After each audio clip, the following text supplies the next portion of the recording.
I couldn't believe my ears when I heard Caitlin's voice from across the store. "That old woman is the maid. Don't talk to her," she said, pointing right at me as I was picking out a loaf of bread. My heart dropped. My hands trembled as I looked at her, standing there with that fake smile, as if I were some invisible, worthless thing to her. I wanted to shout, to confront her right then and there, but I couldn't. I just kept walking, trying to act like I hadn't heard anything. The words, though, echoed in my mind as I made my way to the checkout. How could she be so cruel? How could someone I had once welcomed into my family, someone who had called me mom, with a smile, treat me like this? All I had done was try to help her, to be a good mother-in-law. But clearly, I was just a burden to her. As I stood in line, the weight of her words felt like it was crushing me. This wasn't just a random remark. This was her revealing what she truly thought of me. Was I really just the maid in her eyes? Was my entire existence now reduced to that role? I stood there, the grocery store around me fading away as I thought back to the years when I first met her. I had welcomed her into my home, into my family, with open arms. But now, standing there in front of the checkout counter, I could feel the distance between us, like a wall that had slowly but surely been built over the years. I'd seen the way she looked at me when she thought I wasn't watching. The way she spoke to Jack, my son, about making space for her in our home. The small but constant hints that I wasn't wanted anymore. But today, I heard it loud and clear. She didn't care about me, not really. I was just a nuisance, a thing to be discarded when it no longer served her purpose. I paid for my groceries, my hands still shaking as I grabbed my bags. But deep down, I knew this moment would change everything. This wasn't just about a rude comment at the store. This was a wake-up call. I couldn't let her treat me like this any longer. I was done being invisible. I wasn't just going to walk away quietly anymore. This was the moment I decided to fight back. The drive back home was silent. The air in the car felt thicker than usual, as if it were suffocating me. I tried to focus on the road, but all I could hear were the words Caitlin had said to the clerk. "That old woman is the maid. Don't talk to her." It was like a broken record playing in my head over and over again. I wanted to scream, to cry, but I knew I couldn't. Jack was sitting beside me, his face stoic, his eyes fixed ahead. He hadn't said a word since we left the grocery store, and that silence felt like it was closing in on me. We pulled into the driveway, and I noticed the house looked so much bigger now, like it was swallowing me whole. I had always loved this house, but now, it felt cold, unwelcoming. We stepped inside, and I placed the bags of groceries on the kitchen counter, my hands still trembling. I tried to put the moment behind me, but the sting of Caitlin's words wouldn't go away. I turned to Jack. "Did you hear what she said?" I asked, my voice barely above a whisper. Jack didn't answer at first. He just looked at me, his face unreadable.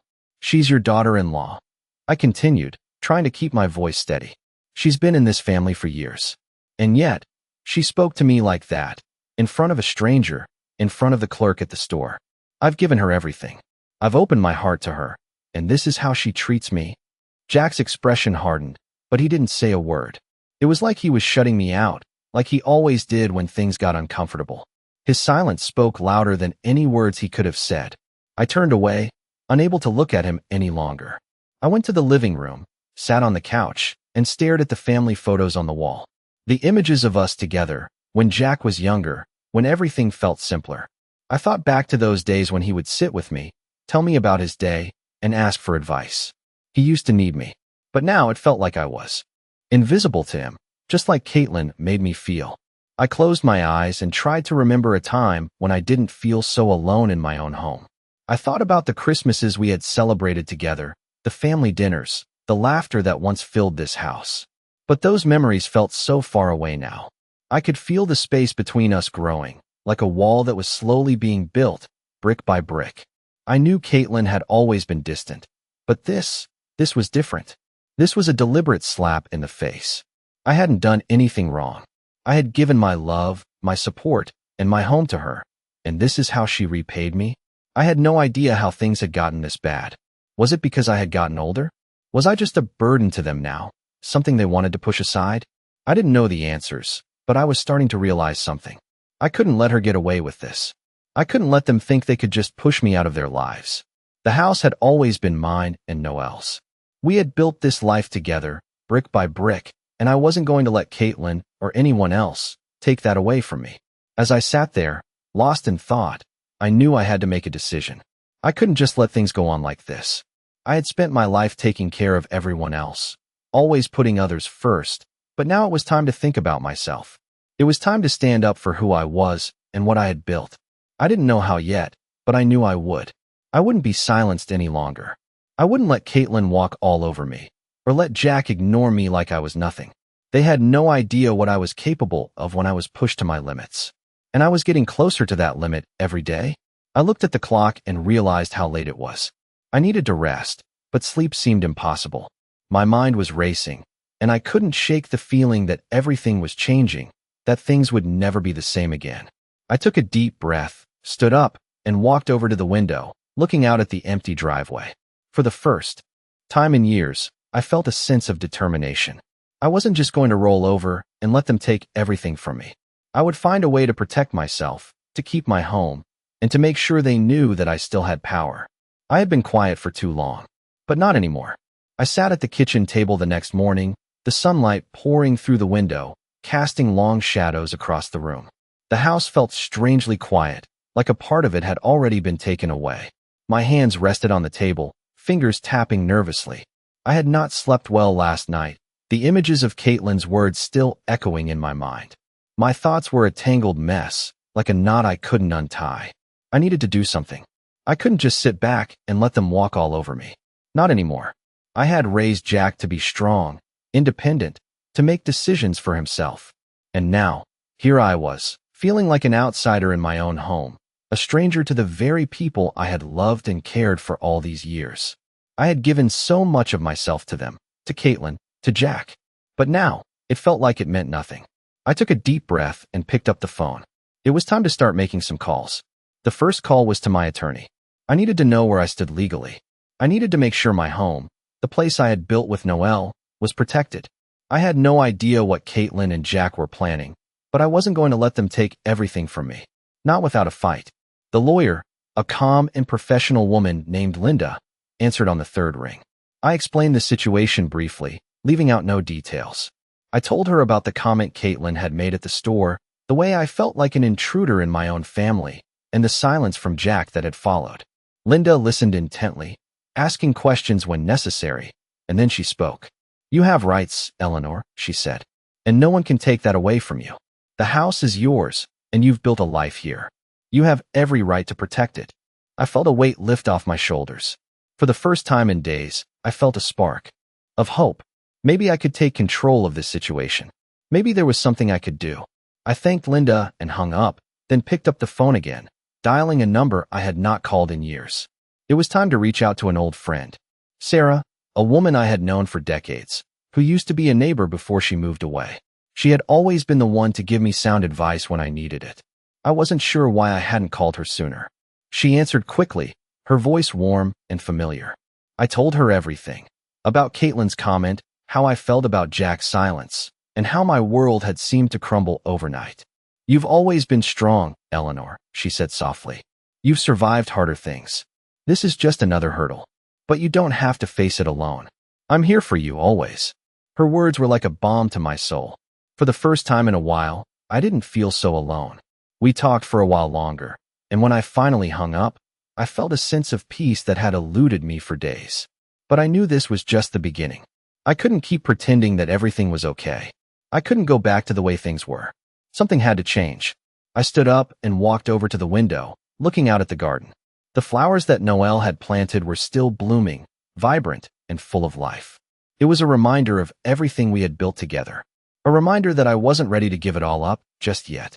I had spent years building a life, a family, a home. I wasn't going to let anyone tear it all down. The world outside seemed quiet, still, but I knew the storm was coming, and I was ready to face it head on. I wasn't going to let Caitlin and Jack push me out of my own life. It was time to take control. I had a plan now, and I wasn't going to let anything stand in my way. I wasn't a maid. I was Eleanor, and I would make sure they knew that. The days that followed felt like a blur, each one blending into the next as I tried to hold everything together. I moved through the motions of my daily life, making meals, cleaning, and doing what I could to keep the house in order. But underneath it all, I could feel the tension building. It was like something was about to snap. I spent hours in the kitchen, Not because I had to, but because it gave me a sense of control.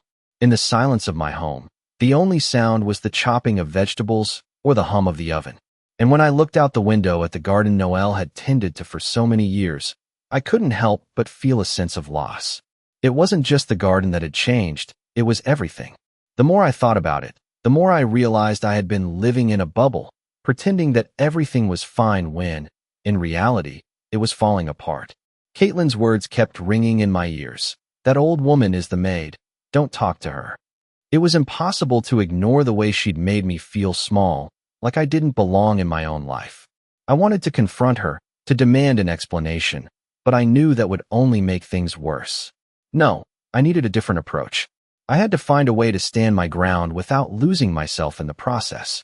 One afternoon, while I was sitting in the living room, I noticed Jack walking by the door. He didn't even glance my way, just kept going, as though I weren't there. It was like he had become a stranger to me. How had this happened? How had I gone from being his mother, the one who raised him, to being invisible? It hurt more than I cared to admit. I had tried to be the understanding mother-in-law, always giving Caitlin the benefit of the doubt, but now I saw it for what it truly was, manipulation. She had wormed her way into the family, and now she was driving a wedge between Jack and me. I had to stop her, or else I would lose everything. The next day, I called Linda, my lawyer. I needed to know my options. I couldn't just sit back and watch Caitlin take control. I needed to take action. Eleanor, I know this is difficult, but you have every right to fight for what's yours, Linda said, her voice calm but firm. You've spent years building this life, and it's not too late to protect it. Her words gave me the strength I needed. I wasn't powerless.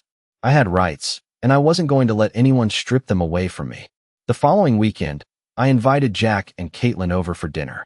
I knew it would be awkward, but it was the only way I could face them, to let them know I wasn't backing down. I spent the morning preparing a meal I knew Jack loved, roast chicken with mashed potatoes and vegetables, his favorite. I set the table, carefully placing each plate and utensil, trying to keep my hands steady. The smell of the food filled the house, but it couldn't cover up the tension I felt in my chest. When they arrived, Caitlin's smile seemed forced. She didn't even greet me properly, just walked past me like I was an inconvenience. Jack followed behind her, not saying much, his face expressionless. We sat down to eat, and the silence was suffocating. I tried to make small talk, but Caitlin was distant, and Jack barely made eye contact with me. Finally, I couldn't take it any longer. I set my fork down and looked at Jack. We need to talk, I said, my voice steady, though my heart was racing. Jack looked up, startled, but didn't respond. Caitlin shot me a sharp glance, her eyes narrowing, but I ignored her. I don't know what's going on, but I won't stand by and let this continue, I continued. You've changed, Jack. And so has Caitlin. You both have. It's like I don't even exist anymore. Jack opened his mouth to speak, but I cut him off. I've given you everything, Jack. I raised you, I supported you, and I loved you. And now, I'm nothing but a stranger in my own home. You don't even look at me anymore. There was a long pause, the only sound the clinking of silverware on plates. Jack shifted in his seat, clearly uncomfortable, but Caitlin was the one who spoke first. You're being dramatic, Eleanor, she said, her tone icy. You're just upset because things aren't the way they used to be. But things change. People change. I felt a knot tighten in my stomach, but I didn't let her words get to me. I'm not being dramatic, I said, my voice calm but firm. I'm tired of being treated like I don't matter. I won't be pushed aside any longer. Jack finally looked up, his eyes meeting mine for the first time in what felt like ages. What do you want me to say, Mom? He asked, his voice barely above a whisper. I don't know, I replied honestly. But I do know one thing. I'm not going to let Caitlin tear us apart. I won't be pushed out of my own life. The air was thick with tension, but I felt a sense of relief wash over me. For the first time in a long time, I had said what I needed to say. And it felt good. It felt like a weight had been lifted off my shoulders. Jack didn't say anything else, but Caitlin's expression faltered for a moment, and I could tell she didn't like being confronted. But that didn't matter. What mattered was that I had stood up for myself, and I wasn't going to back down. Not anymore. The following week, things between us were still tense. Jack seemed distant, and Caitlin was even more cold and aloof than before. I couldn't shake the feeling that something was brewing beneath the surface, like a storm just waiting to break. I spent my days keeping busy, trying to find normalcy in the routine of my life. But each glance toward the door made me realize how empty the house felt. I couldn't tell if Jack was avoiding me or if he simply didn't care anymore. Caitlin, on the other hand, acted as though she couldn't be bothered by anything I said. It was as if she had made up her mind about me and there was nothing I could do to change it. But something was changing inside me, too. I wasn't going to let them make me feel like I was nothing. I wasn't going to sit idly by while they took everything from me. One evening, I found myself sitting in the living room again, the house as quiet as it had been for days. My mind was racing with thoughts of what to do next. I had always been a quiet person, someone who avoided confrontation and kept to myself. But I couldn't keep doing that anymore. Caitlin and Jack needed to understand that I wasn't going to just disappear. I was still here and I wasn't going anywhere. Just as I was lost in my thoughts, the doorbell rang. I stood up, surprised to see who it was. It was Sarah, my old friend, standing at the door with a warm smile on her face. She had called me a few days ago, offering to come over and talk. I hadn't expected her to show up so soon, but there she was, standing in front of me. "Hi, Eleanor," she said, her voice full of warmth.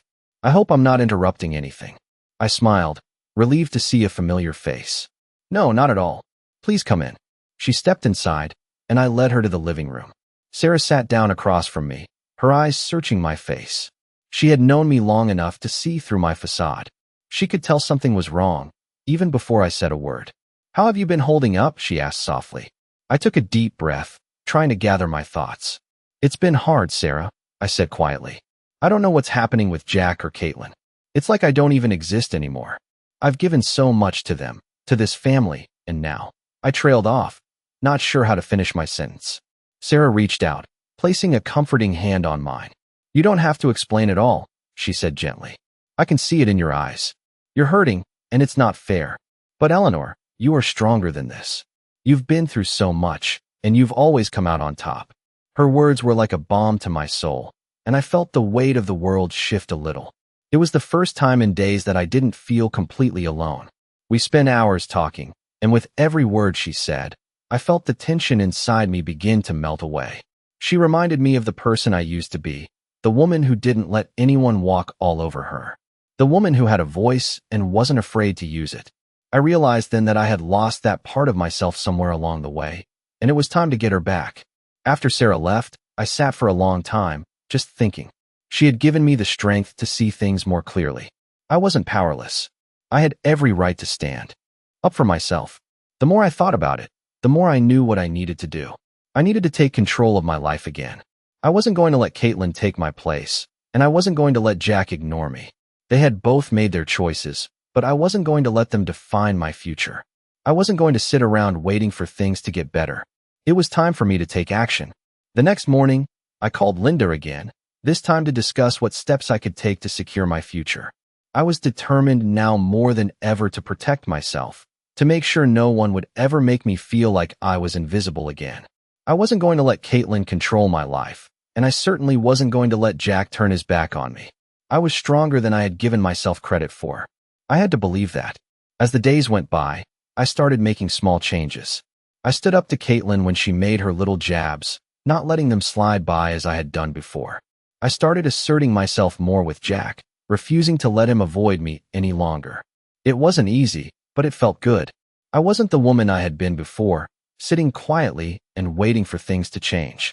I was taking control of my life again, and I wasn't going to stop until I got back what was rightfully mine.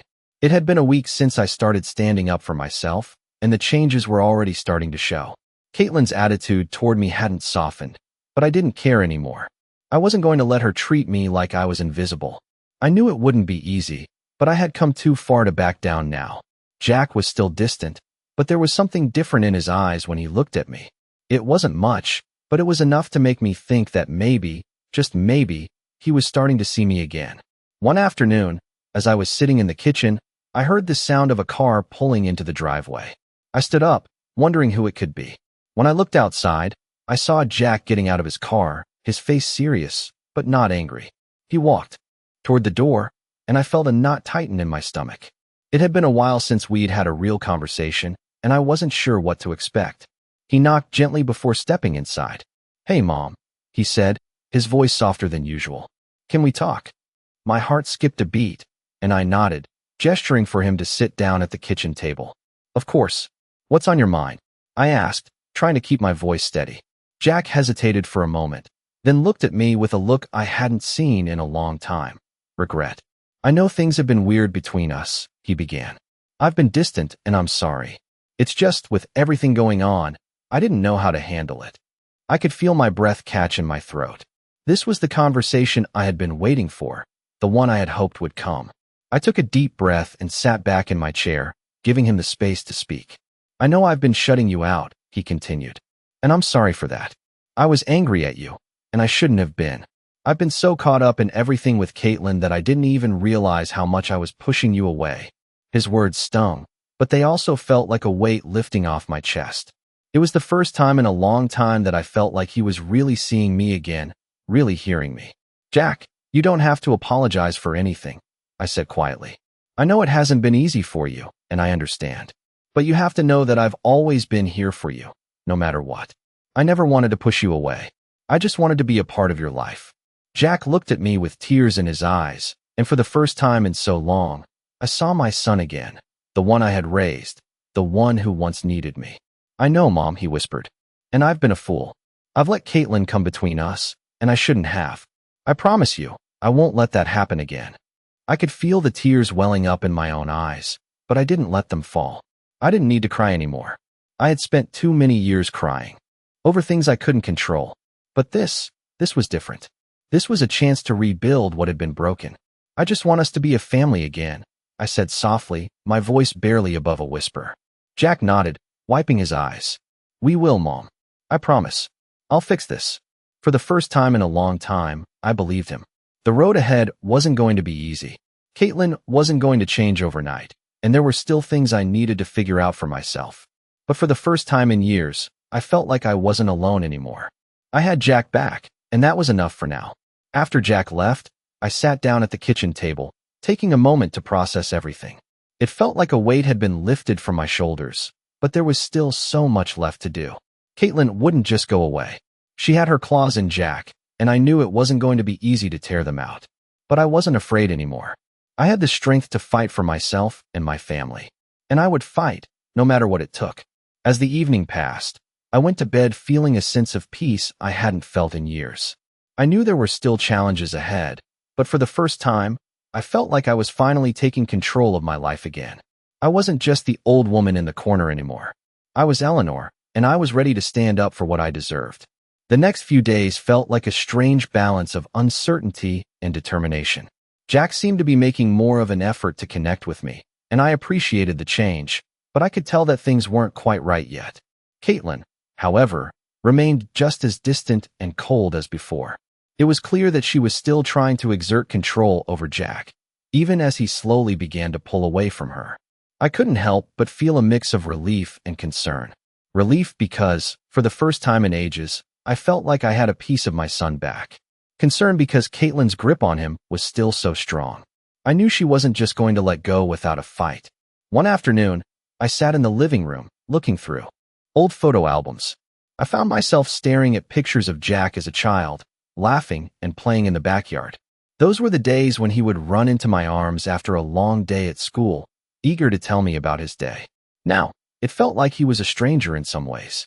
It was hard to believe how much had changed, how much time had passed, and how much had been lost in between. But as I looked through those old photos, something inside me clicked. I wasn't going to lose him again. I couldn't let Caitlin have that power over him.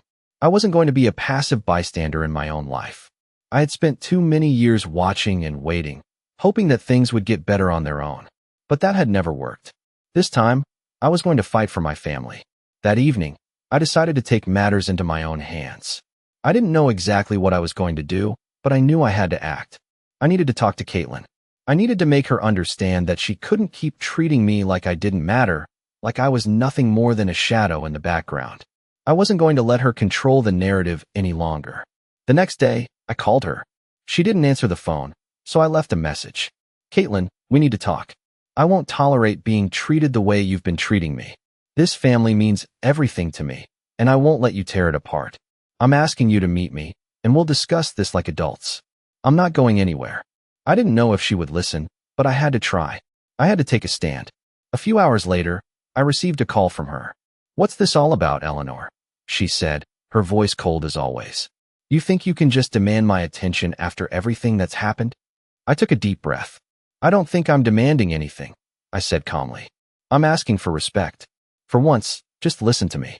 There was a long pause on the other end of the line. Finally, Caitlin spoke, though her tone hadn't softened much. "I don't have time for games, Eleanor.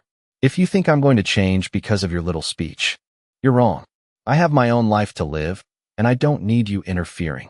I could feel the anger building up inside me, but I refused to let it control me.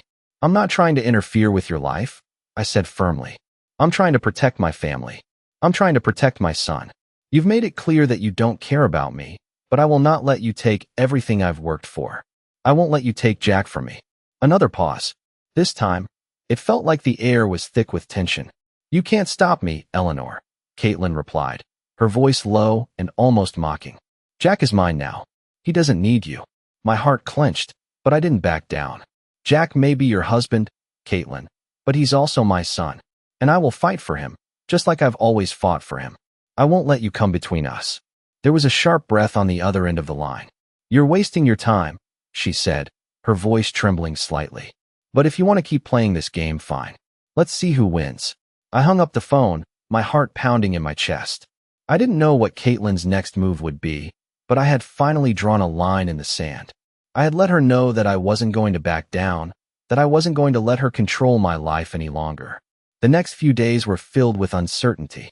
I wasn't sure if Jack had heard what Caitlin and I had discussed, but I could tell that he was starting to see things more clearly. He was asking more questions, looking for answers, and I could see that the seeds of doubt were starting to grow in his mind. But it wasn't just Jack I was worried about anymore. It was Caitlin.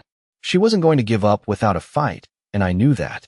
But for the first time in a long time, I felt like I had the upper hand. I wasn't afraid of her anymore. I had spent too many years being afraid, being pushed aside. Now, I was ready to take control of my life, my family, and my future. It had been days since I spoke to Caitlin, and while things were calmer, I could feel the tension building. Once again, it was clear that Caitlin wasn't going to give up easily. She was still trying to control Jack, still trying to make me feel like I didn't matter.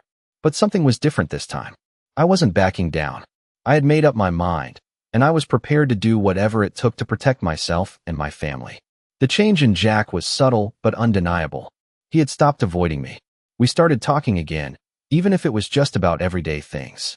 He was asking questions about his childhood, about the family, about things we used to do before Caitlin came into the picture. It was like he was trying to reconnect, trying to find the version of himself that was still his own, not defined by Caitlin's influence. One evening, after dinner, Jack came to me with a serious look on his face. "Mom," he said, sitting down at the table across from me. "We need to talk." My heart raced a little, unsure of what was coming next. Had Caitlin said something? Was he going to side with her again? But I kept my calm. "What's on your mind?" I asked, keeping my voice steady. Jack hesitated for a moment, as though trying to gather his thoughts. "I've been thinking a lot about everything lately," he began. "About you, about Caitlin, about how I've treated you." I felt a small pang of relief, but I didn't interrupt. "I haven't been fair to you, Mom. I've let Caitlin take control of things, and I didn't realize how much I've been shutting you out. I'm sorry. I've been so focused on her that I forgot who I really am, who I used to be before all of this." His words hit me harder than I expected. For the first time in so long, I felt like I was being heard. Like Jack was finally seeing me again. "You've always been there for me," he continued. "And I took that for granted. I let her get into my head, and I pushed you away. I should have never let that happen. I don't know how things got so bad, but I want to fix this. I want to make things right." I felt a tear slip down my cheek, but I wiped it away quickly. "It's going to take time, Jack," I said, my voice soft but firm. "But I'm willing to work through this. We're family, and family doesn't give up on each other. We may have had our differences, but that doesn't mean I'm going anywhere. I'm still your mother." Jack nodded, a small smile forming on his lips. "I don't want to lose you, Mom. I've been so stupid. I know I can't just erase everything that's happened, but I'm going to do better. I promise." I smiled back at him, feeling a weight lift off my shoulders. For the first time in a long time, I felt like maybe, just maybe, things could start to heal. It wouldn't be easy, but it was a step in the right direction. The following days were filled with small moments of progress. Jack and I spent more time together, talking about old memories and sharing stories. It was as if we were slowly rebuilding the connection we had once had. But Caitlin was still a presence in the background, lurking like a shadow, always waiting for the right moment to strike. I knew it wasn't over. Caitlin wasn't going to let me win this easily. She had too much pride to just step aside. But I wasn't afraid anymore. I had my son back, and I wasn't going to let her tear us apart again. One afternoon, I decided to take the initiative. I knew I needed to talk to Caitlin again. This wasn't something I could keep avoiding. If I was going to protect my relationship with Jack, I had to confront her head on. I had to let her know that I wouldn't let her push me out of my own life. I called her, and this time, she answered on the first ring. "What now, Eleanor?" she said, her voice dripping with disdain. "I'm not interested in whatever you have to say." I didn't let her tone affect me. "We need to talk, Caitlin," I said, my voice calm and steady. "I'm not going to let you continue treating me like I don't exist. I'm still here, and I'm not going anywhere. This family is important to me, and I won't let you tear it apart." There was a long pause on the other end of the line. I could almost hear her weighing her options, trying to figure out what to say next. Finally, she spoke, her voice sharp. "You're not getting it. Are you, Eleanor? Jack is mine. He's my husband, not yours. I'm not going to let you control things anymore." I felt a fire ignite inside me, but I didn't raise my voice. "You can't control him, Caitlin. You never could. He's his own person, and if he wants to have a relationship with me, then that's his decision. You don't get to dictate who he's close to. I'm his mother, and that's not going to change." The silence that followed was deafening. I could tell she was seething, but I didn't care. I had made my point. And this time, I wasn't backing down. I hung up the phone and took a deep breath. It felt good to finally stand up for myself, to say what needed to be said. It wasn't over yet, but I knew that I was stronger now. I wasn't going to let Caitlin control me, and I wasn't going to let her tear my family apart. This was my fight, and I was ready to win. The weeks that followed were filled with both small victories and setbacks, but I could feel myself slowly regaining control of my life. Jack had been more present, more engaged, and for the first time in what felt like forever, I saw glimpses of the son I had raised. We began to have more conversations, and while Caitlin remained a looming presence, I no longer feared her. I knew what I had to do, and I was ready to face whatever came my way. One evening, Jack sat down with me after dinner, his face serious but not heavy with guilt. He looked at me with those familiar eyes, the ones that had once been filled with so much trust and love. "Mom," he said softly, "I've been thinking a lot. I know things between us aren't perfect, and I'm sorry for the way I've been." I felt a lump in my throat, but I didn't say anything. I wanted to hear him out. I realized that Caitlin has a lot of influence on me, more than I'd like to admit.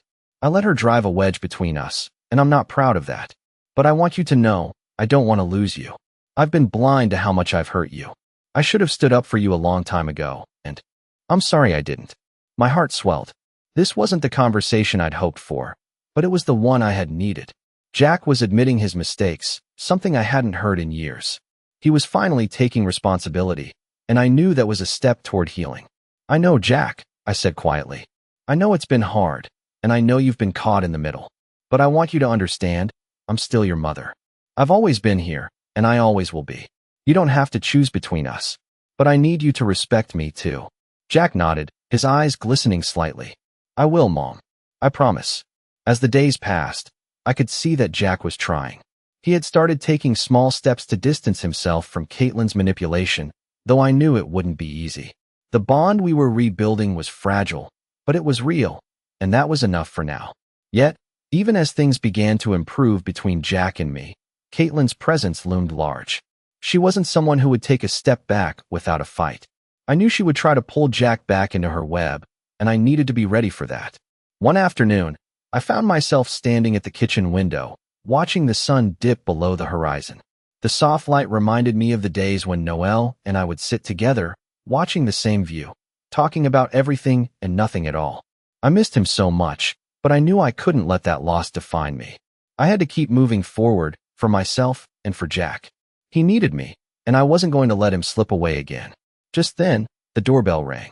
My heart skipped a beat, unsure of who it was. When I opened the door, I saw Caitlin standing there, her arms crossed, a cold expression on her face. "We need to talk," she said, her tone sharp. I took a deep breath, bracing myself for what was coming. "I'm listening," I said, trying to keep my voice steady. Caitlin's eyes narrowed. "I don't know what you think you're doing, but you need to stay out of my marriage. Jack is mine, and I won't let you come between us." Her words stung, but I didn't let them show. "I'm not trying to come between you," I replied calmly. "I'm just trying to be a mother to my son, and I won't stand by while you manipulate him, using him to get what you want." Caitlin scoffed, but I stood my ground. "You've made it clear that you don't respect me, Caitlin, but I'm still his mother, and I'm not going anywhere." The silence that followed felt thick, but Caitlin didn't say anything more. She turned on her heel and walked away, leaving me standing at the door, my heart pounding. I didn't know what the future held, but for the first time in a long time, I felt like I had the strength to face it. The battle wasn't over. Caitlin wouldn't give up easily, and I knew Jack was still torn between us. But I also knew that I wasn't alone in this fight. I had my son's heart, and I was going to fight for it, no matter what. I wasn't the woman I used to be, the one who stood in the shadows, afraid to speak up. I was Eleanor, and I would do whatever it took to protect my family.